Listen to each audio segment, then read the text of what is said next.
आदाब। खबर दिन भर में आपका इस्तकबाल है। मैं हूं आपके साथ सैयद अनवारुल्लाह गौरी। बढ़ते हैं खबरों की तफसील की जानिब, लेकिन उससे पहले एक नजर हेडलाइंस पर। सुर्खियों को पेश करने में ताउन किया है डॉक्टर ऑर्थो ऑयल के साथ साथ डॉक्टर ऑर्थो कैप्सूल्स साथ लेना ना भूलें।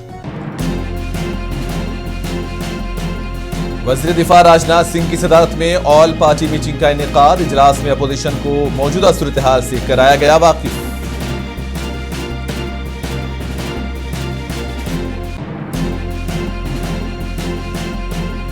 मुल्क में पेट्रोल और गैस की कोई किल्लत नहीं। मरकजी वजीर किरण रिजिजू ने मीडिया के सामने ऑल पार्टी मीटिंग का किया खुलासा।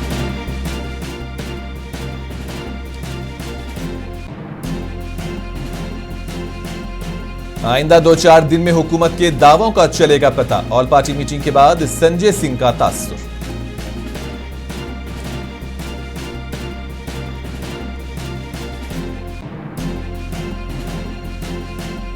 केरला में यूडीएफ की इंतखाबी मुहिम में शिद्दत। कांग्रेस कौमी सदर मल्लिकार्जुन खड़गे की शिरकत। राहुल का वर्चुअल खिताब।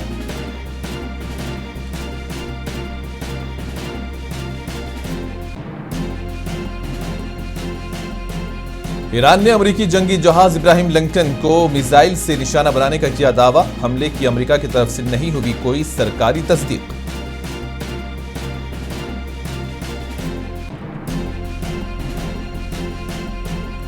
स्टार्मर ने फॉसिल फ्यूल पर इन्हिसार कम करने की जरूरत पर दिया जोर। बरतानवी वजीर आजम ने काबिल तजदीद तवानाई को कीमतों पर काबू पाने का करार दिया वाहिद रास्ता। मगरबी एशिया में बढ़ती हुई कशीदगी के दरमियान मरकजी हुकूमत ने सूरत हाल पर गहराई से तबादले ख्याल करने के लिए एक ऑल पार्टी मीटिंग की। वज़ीर दिफा राजनाथ सिंह की सदारत में होने वाली इस मीटिंग में तकरीबन 1 घंटा 45 मिनट तक ये जारी रही। हुकूमत ने वाज़ेह पैगाम दिया कि मुल्क में हालात मुकम्मल तौर पर काबू में हैं और घबराने की जरूरत नहीं है। मुलाकात का मकसद अपोजिशन को मौजूदा सूरत हाल पर ब्रीफिंग देना और कौमी इत्तेहाद का मुजाहरा करना था। अमित शाह, एस जयशंकर और निर्मला सीतारमन समेत काबीना कमेटी बराए सलामती से वाबस्ता वज़रा इस मीटिंग में मौजूद थे।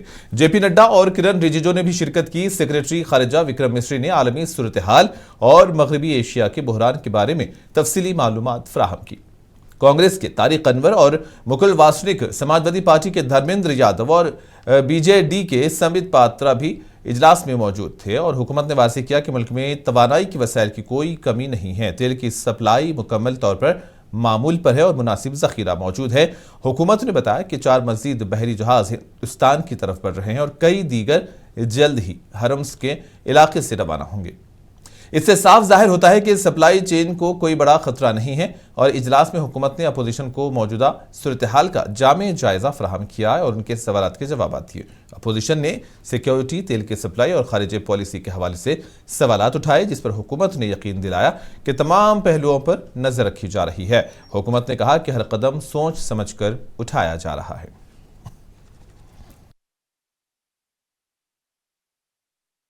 मरकजी वजीर किरण रिजिजू ने ऑल पार्टी मीटिंग में हुई बातचीत से मीडिया को वाकिफ कराया। रिजिजू ने कहा कि मीटिंग अच्छे अंदाज में हुई है, जिसमें हुक्मरान इत्तेहाद के साथ साथ अपोजिशन कायदीन ने भी शिरकत की। रिजिजू ने कहा कि हमने इस इजलास में अपोजिशन कायदीन के तमाम खदशात को दूर किया है। इन्होंने कहा कि हमने उन्हें बताया है कि मुल्क में ईंधन की कोई कमी नहीं है। रिजिजू ने कहा कि हमने अपोजिशन जमातों के तमाम सवालात की मुनासिब जवाब दिए और उन्हें बताया कि सबके लिए मुल्क का मफाद पहली तरजीह है। आज ऑल पार्टी मीटिंग बुला करके सरकार ने बहुत डिटेल में विपक्ष और सरकार के जितने साथी पार्टी है सबके साथ में बैठक की और पश्चिम एशिया में जो संकट है उसके बारे में जानकारी दिया। आदरणीय प्रधानमंत्री नरेंद्र मोदी जी की इच्छा से हम लोगों ने ऑल पार्टी मीटिंग बुलाया है और मैं सभी पार्टी के नेताओं को धन्यवाद देना चाहता हूं। सब ने अटेंड किया और अच्छी तरह से मीटिंग में पार्टिसिपेट किया है। सब पार्टी के नेताओं ने अपने अपने पार्टी की ओर से जानकारी और अपना चिंताएं व्यक्त की और जो परिस्थिति पश्चिम एशिया में ईरान, इजराइल, अमेरिका के बीच में संघर्ष के वजह से जो उत्पन्न हुआ है, उससे भारत को किस तरीके से प्रभाव पड़ेगा और भारतीय लोगों के लिए सरकार ने क्या क्या कदम उठाया है, इसके बारे में कई सवाल विपक्ष के साथियों ने किया और सरकार की ओर से व्यापक अच्छी तरह से जवाब दिया। मैं आपको ये बताते हुए संतुष्ट मैं महसूस कर रहा हूँ कि सारे विपक्ष ने जो सवाल की और जो जानकारी प्राप्त करना चाहा, सरकार ने जवाब दिया। और अंत में सारे विपक्ष के साथियों ने ये कहा है कि संकट के इस घड़ी में सरकार जो फैसला करेंगे, जैसे परिस्थिति है उसके हिसाब से कदम उठाएंगे, तो सब एकजुट होकर के साथ देंगे। ये सबने आम आदमी पार्टी के राज्यसभा एमपी संजय सिंह ने ऑल पार्टी मीटिंग पर अपना रद्दअमल जाहिर किया। संजय सिंह ने कहा कि हुकूमत का मौक़िफ़ है कि उनके पास तेल और गैस का कोई मसला नहीं है। संजय सिंह ने कहा कि हुकूमत ने कहा है कि गैस बुकिंग के लिए अगर ज्यादा वक्त लगता है तो इसकी शिकायत पर कार्रवाई की जाएगी। संजय सिंह ने कहा कि हमने वज़ीर आज़म के दौरे इस्राइल से मुताल्लिक़ भी सवाल उठाया है। इसके अलावा यह भी सवाल उठाए कि जब ईरान के साथ हमारे दोस्ताना ताल्लुकात थे तो उनके साथ रिश्ता बिगाड़ने से हमारा क्या फ़ायदा हुआ, जिस पर उन्होंने अपने तरीके से जवाब दिया। और संजय सिंह ने मजीद कहा कि आने वाले 2-4 दिन में हुकूमत के दावों का पता चल जाएगा। देखिए, सरकार का अपना पक्ष है कि उनके पास तेल और गैस का कोई संकट नहीं है, बल्कि मंत्री जी का तो यहाँ तक दावा था कि अगर आपको लंबी डेट मिल रही है गैस सिलेंडर के लिए तो उसकी शिकायत आप कीजिए और हम उस पर कार्रवाई करेंगे। दूसरी बात उनका कहना था कि भाई एलपीजी हम जो है वो 60% डोमेस्टिकली प्रोड्यूस कर रहे हैं।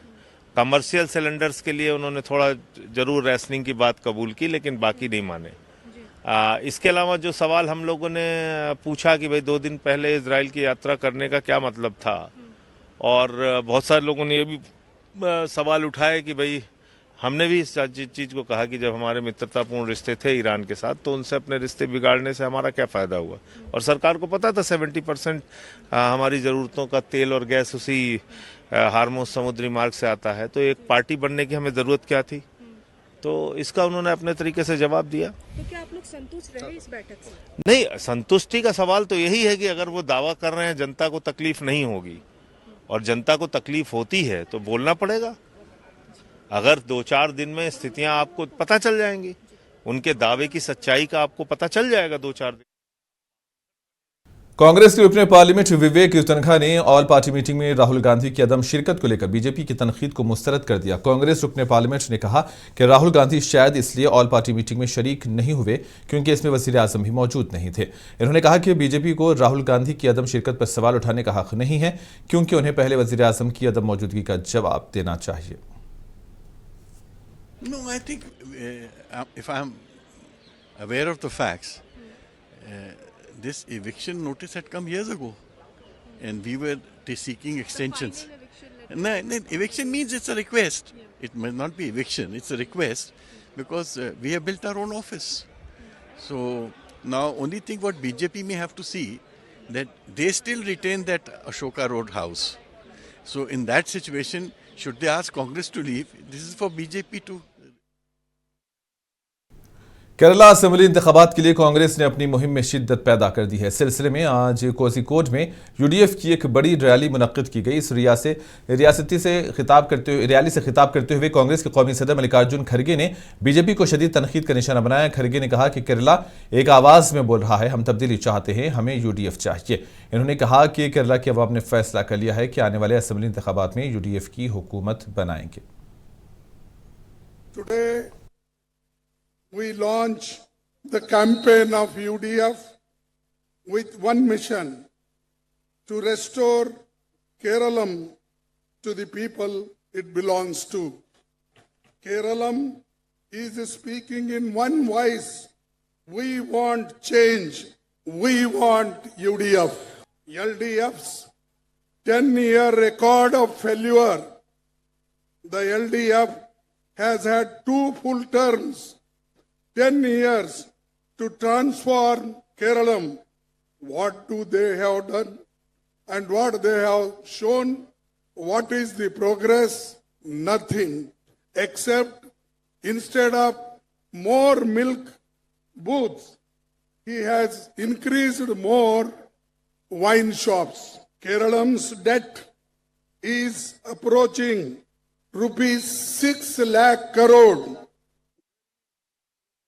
सोनिया गांधी की खराबी सेहत की वजह से राहुल गांधी केरला के कोझिकोड में मुनक्किदा यूडीएफ की रैली में शरीक नहीं हो पाए। सोनिया गांधी को दिल्ली के सर गंगाराम अस्पताल में शरीक कराया गया। ताहम राहुल गांधी ने कोझिकोड में मुनक्किदा यूडीएफ की रैली से वर्चुअल खिताब करते हुए कहा कि आइंदा असेंबली इंतखाबात में यूडीएफ की जीत यकीनी है। राहुल गांधी ने दीगर कई उमूर पर अपना रद्द-ए-अमल जाहिर किया। Yesterday, my mother was hospitalized, and I, as a son, was quite worried about her, and so decided to stay with her. And I know that the people of Kerala will understand. I was sleeping in my mother's room, in the hospital room, on a little sofa. And like any son, I was extremely worried about my mother's health. And the whole night, I was only comforted by one thing. I was comforted by a nurse from Kerala who came in every hour to check on my mother. Every single hour she would come, she would check my mother, she would smile, she would hold my mother's hand. Congress के रुकने parliament और party के general secretary केसी वेणुगोपाल ने आज दावा किया कि BJP assembly इंतखाबात में केरला में अपना खाता नहीं खोल पाएगी। इन्होंने कहा कि यूडीएफ की मुजवजा फलाही जमानतें जो कर्नाटक और तेलंगाना में की गई हैं, केरला में भी इसे फतेह की तरफ ले जाएंगी। वेणुगोपाल ने कहा कि तासुर पैदा किया जा रहा है कि बीजेपी केरला में यूडीएफ के लिए खतरा है, क्योंकि हालिया बल्दियाती इंतखाबात में इसे सिर्फ बराए नाम कामयाबी मिली थी। वेणुगोपाल ने मजीद कहा कि सिर्फ 2 महीने पहले बल्दियाती इंतखाबात हुए, जिसमें उन्हें जो मामूली कामयाबी हासिल हुई इसकी कोई अहमियत नहीं है। उन्होंने जोर देकर कहा कि बीजेपी केरला में खाता भी नहीं खोल पाएगी।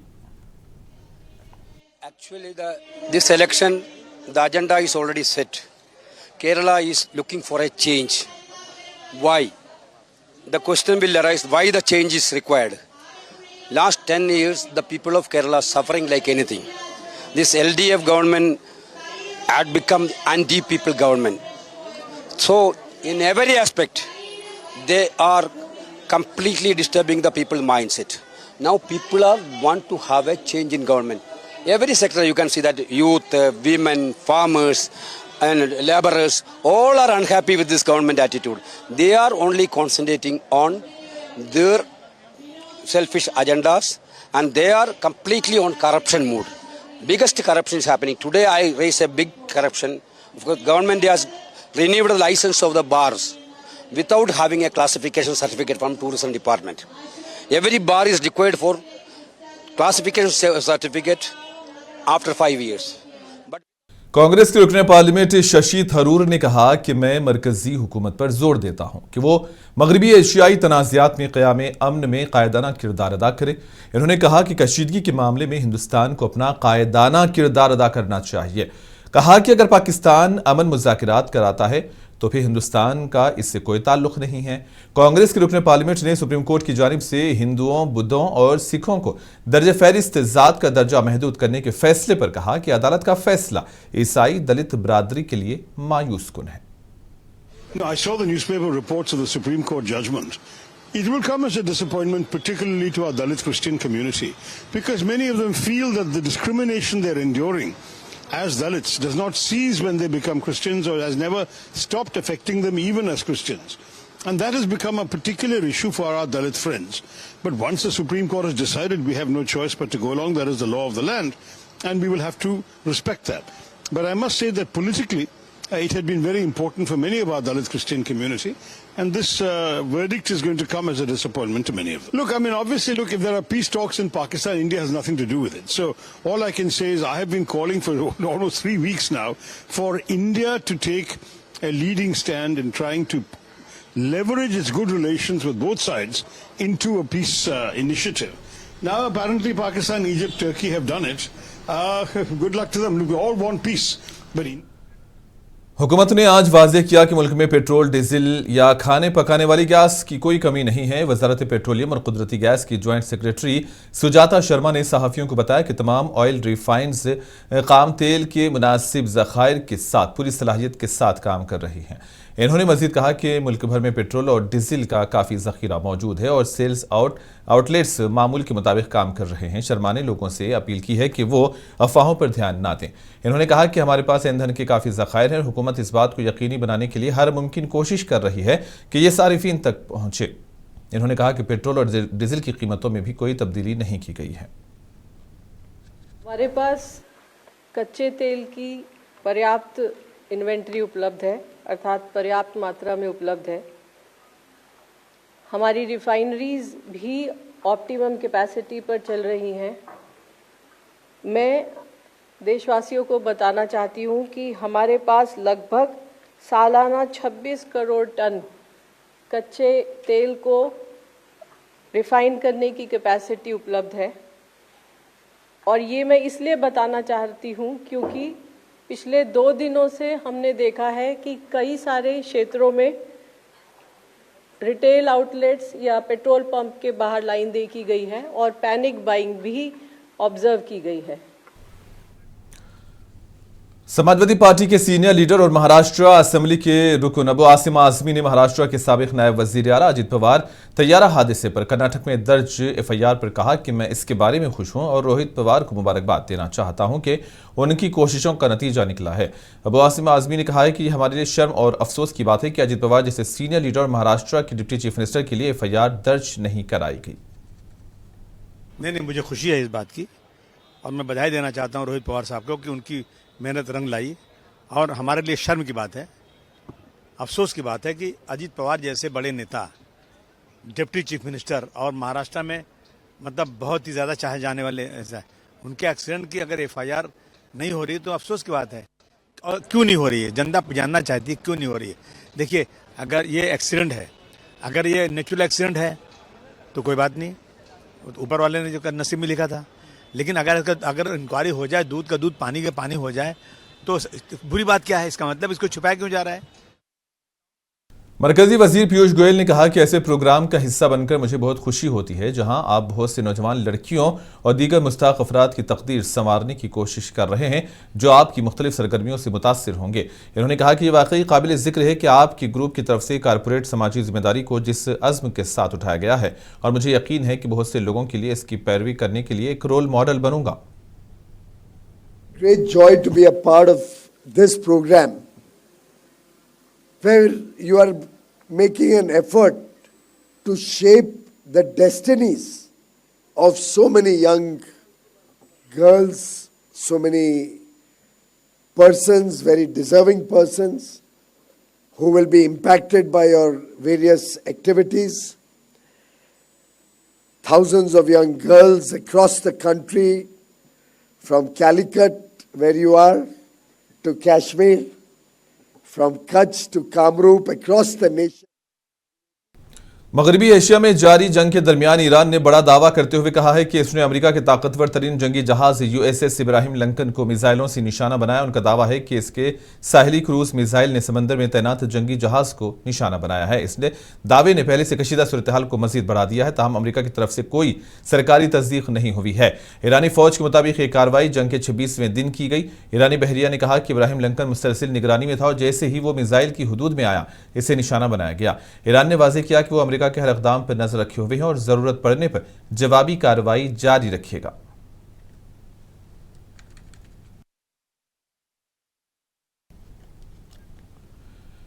ईरान के सीनियर सहाफ़ी मिलाद फाश्तमी ने कहा है कि इसराइल ईरान पर दबाव जारी रखेगा, चाहे मौजूदा मुआहिदों से फौरी तौर पर तनाव में कमी आए या नहीं। उनका इस्तेदलाल है कि ये सिफारती कोशिशें बुनियादी तनाज़ात और एतमाद के फुक़दान की वजह से खित्ते में तवील मुद्दती इस्तेहकाम नहीं ला सकती, जिससे ईरान इसराइल कशीदगी में इजाफे का इम्कान है।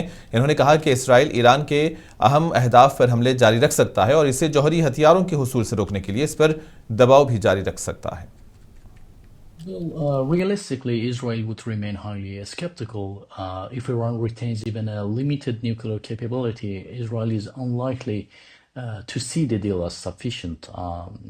Well, that means that even with a US-Iran understanding, Israel could continue applying pressure either militarily or covertly. So a deal might reduce immediate tensions, but it would not fully stabilize the region. The underlying strategic rivalry between रूसी फिजाई दिफा ने आने वाले यूक्रेनी drones को 389 मार गिराया है। रूस की वजारत दिफा ने कहा कि 4 साल कबल मॉस्को की अफवाज के यूक्रेन पर हमला करने के बाद से रूसी इलाके और क्रीमिया पर रातों रात होने वाला यह सबसे बड़ा हमला था। ड्रोन्स को रूस के 13 इलाकों के साथ साथ जज़ीरा-ए-नुमा क्रीमिया पर रोका गया, जिससे रूस ने 2014 में गैर कानूनी तौर पर यूक्रेन से इल्हाक कर लिया था। इस हमले ने यूक्रेन के मुकामी तौर पर तैयार करदा और तवील फासले तक मार करने वाले ड्रोन्स की बढ़ती हुई सलाहियत को उजागर किया। ये उसके एक दिन बाद आया जब रूस ने 24 घंटों के अंदर यूक्रेन के शहरी इलाकों पर तकरीबन 1000 ड्रोन्स और 34 मिसाइल दागे। यूक्रेनी हुकाम ने यह बताया कि इस हमले में कम से कम 6 अफराद हलाक और 50 के करीब जख्मी हुए। अक़वाम मुत्तहिदा की सकाफती तंजीम यूनेस्को ने कहा है कि रूस की जानिब से इस बमबारी के दौरान मगरबी यूक्रेन के शहर लोइफ में आलमी सकाफती वर्से के मुकाम को निशाना बनाने से वो सख्त तशवीश का शिकार है। बरतानवी वज़ीर आज़म कीर स्टारमर ने काबिल तजदीद तवानाई की कीमतों पर काबू पाने और मुस्तक़बिल के माशी इस्तेहकाम को यकीनी बनाने का वाहिद रास्ता करार दिया है। मशरिक़ वस्ता में जारी तनाज़े की वजह से तेल और गैस की बढ़ती हुई कीमतों के दरमियान स्टारमर ने फॉसिल फ्यूल पर इन्हिसार कम करने और विंड पावर जैसे साफ तवानाई के मनसूबों की तरक्की को तेज करने की जरूरत पर जोर दिया है। स्टारमर ने कहा कि फॉसिल फ्यूल रोलर को स्टर से बचने के लिए बरतानिया को तेजी से काबिल तजदीद तवानाई की तरफ मुंतकिल होना चाहिए। government. Licenses were granted, they were then struck down because of the defects in the process of the last government.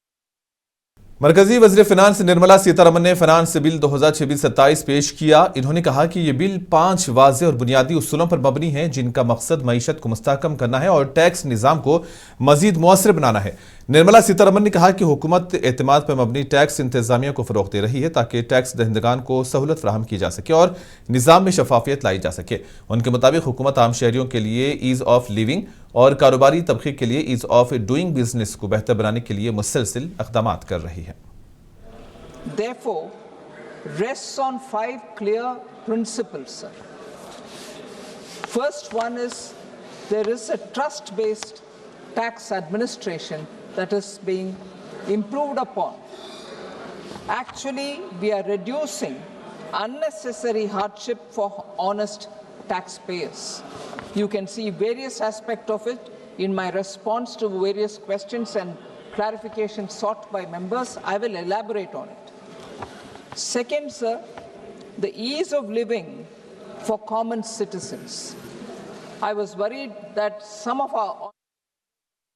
और इसी के साथ ही खबरों का सिलसिला यहीं पर इख्तिताम पजीर होता है। दीजिए इजाजत, आदाब।